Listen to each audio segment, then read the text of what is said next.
Do you think gentle parenting would work in this situation? I'm walking around with my son in a shopping district in Chicago. A lot of foot traffic, vendors, cars, a lot of activity going on. I saw a toddler come busting out of a restaurant, hopping mad, fist clenched, stomping, he's screaming, "I'm leaving!" He got about 20 feet and went to sit on the bike rack like he wants everybody to know that he's pissed off. About that time, Dad gets out of the restaurant and goes, "You get back here right now.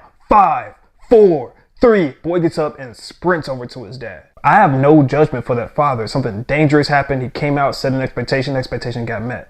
I don't know what happened before or after that, but I do have some thoughts. Until I saw that situation as a third party, I might have responded in a similar way out of fear and anger. But from where I stood, I saw a toddler losing his control and acting out of anger, being responded to by a father acting out of anger and seemingly about to lose his control.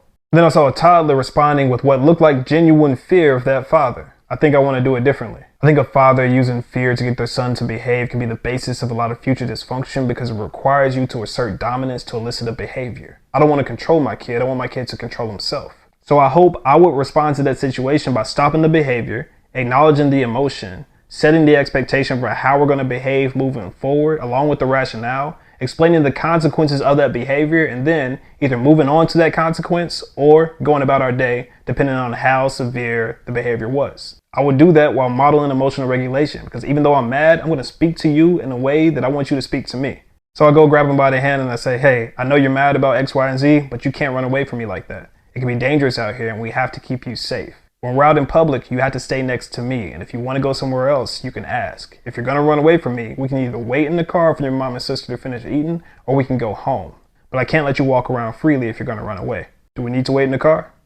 Are you going to stay with me? All right, let's go back in there. Now tell me why you were mad." "Well, the breadsticks were all gone, kid."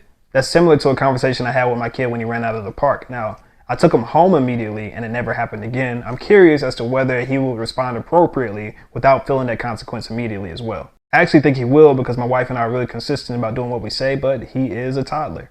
What do y'all think? How would you have handled that situation? Leave a comment.